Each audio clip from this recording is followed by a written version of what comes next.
There was a presidential election recently in the Philippines, and the frontrunner is a person who's referred to as a maverick, but also a very controversial figure. His name is Rodrigo Duterte. Did I say that right? I think so, but yes. What do I know? All right, so John Oliver did this incredible piece about him, kind of explaining why he's such a controversial figure. But before I get into all the details of all the bad things he's done, understand that he's a bit of a mixed bag. That's not to say that I'm in favor of this politician, but he did become the mayor of his town 22 years ago. And the town that he's the mayor of was notorious for having high levels of crime. And crime has dropped significantly since he's become mayor. Now, part of the reason why is because he's in favor of vigilante justice and extrajudicial killings. I'm not even kidding you. He's in favor of death squads that go after drug dealers, thieves, anyone who breaks the law, and literally assassinate or kill them, which is insane. Yeah, that's a bit problematic. Just a little bit. Just so when people come out and they say, no, this guy's a winner. Look at what he managed to do in his city. I mean, look at the crime rates and how they dropped. Well, yeah, crime rates will drop once you have vigilante justice, which I'm not in favor of, and you have individuals advocating for the murder of those who break crimes or break laws. Now, understand, we're supposed to have, well, in the United States, you're supposed to have a system of government where someone stands trial, then you determine whether they're guilty, and then the crime gets its consequences. In the Philippines, with this president, upcoming president, that wouldn't be the case. He's in favor of doing this without the courts getting involved. So, to give you some context, he crushed. He nearly doubled his opponents. He got 12.1 million votes. And Senator Grace Poe and Manuel Rojas got about 6.8 million each, 12.1 to 6.8. And so this works. And to me, I find his brand of populism intriguing. So a lot of people are saying he's the Donald Trump of the Philippines, but not exactly.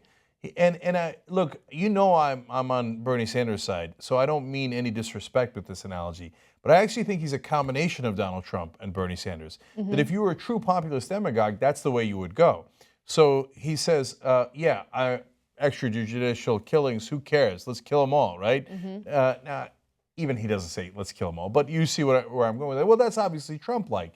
And he talks about his own libido and how his sexual prowess on the campaign trail. He also makes incredibly unsavory jokes about rape, which we'll get to in just a second. So he has that disgusting rhetoric of Trump, but then when it comes down to policy, interestingly enough, there are some similarities between him and Bernie Sanders. So he's very much against governmental corruption, and he goes after that. He's very much against, these huge tax breaks for the wealthy, and he wants to help the poor and the middle class in the Philippines. So that kind of messaging, of course, resonates a great deal with voters, regardless of some of the terrible rhetoric he has. And he recognizes the horrible income inequality in the Philippines, and he says, I'm going to fight against that. I'm going to fight against the establishment that's keeping you down. Well, there is an establishment that's keeping people down. So I want you to understand it's not a black and white issue, right? Mm-hmm. So he's a complicated character, and if you were going to cook up a populist and you didn't care about the results of his policies, this is kind of the person you would cook up. Because it's not like here in America, like the Republicans have pretended for decades that the populist position is being pro-banker and pro-rich and pro-corporations. It ain't it, right? And I get that on the crime issues, national security issues, the populist demagogue position is, let's go get them all, let's kill them, right? So this is actually, it's a long way of me saying I actually think this is a logical outcome in a democracy. I'm not saying that it's the desirable outcome, but I'm not surprised by this at all. Right. So back in 1989, there was a hostage situation in the city that he's the mayor of, Davao. And a 36-year-old Australian missionary by the name of Jacqueline Hamill was held hostage, and then she was brutally raped. And so he was talking about that as he was campaigning. And here's what he had to say. This is one of the most controversial videos I've seen.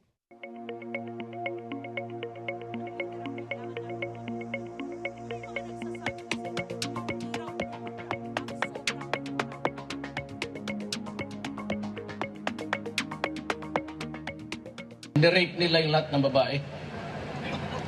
So yung unang casualty, kasi nag-retreat sila, naiwan yung ginawa nilang cover. Ang isa doon yung lay minister na Australiana. O problema na ito. Ay, ang Australian Embassy, sige na tawag eh.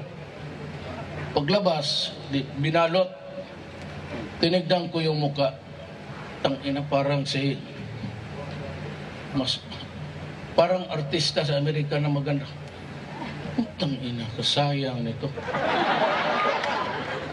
Ang napasok sa isip ko, ni-rape nila, pinagpilahan nila na doon. No, nagalit ako kasi ni-rape. No, oo, isa rin yun. Pero, napakaganda. Dapat, ang mayor muna ang mauna.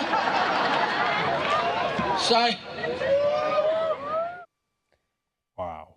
Okay, so those were the statements that he made, and he got a considerable amount of criticism, justifiably, right? And here's what he had to say about it. I do not want anybody controlling my mouth. I say what I say, and I've said it, and if it does not sit well with you, then that's your problem. He later did apologize, but he didn't really apologize. First of all, he said that his statement was not a joke.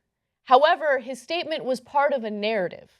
I don't know how that makes it better. I don't know if something got lost in translation, but that doesn't make things better. And I know we've compared him a little bit to Trump, and I despise Trump. But with that said, I can't see Trump saying something that hideous, right? This goes further. I mean, hold, right? I mean, you never know. I wouldn't be surprised if he did. I mean, Trump on 3 different occasions has mentioned how he'd like to date his daughter. I know. Okay, I mean, it's not as bad as this. It's not as bad. But the guy is super creepy. You never know what he's going to say next. Right. But, okay, so you get a sense of the guy. But again, that's not the only thing that defines him, as atrocious as that comment was. And so I'm just giving you, I got no dog in this fight, okay? I have no opinion on Filipino politics, right? But I want you to understand what works and doesn't work.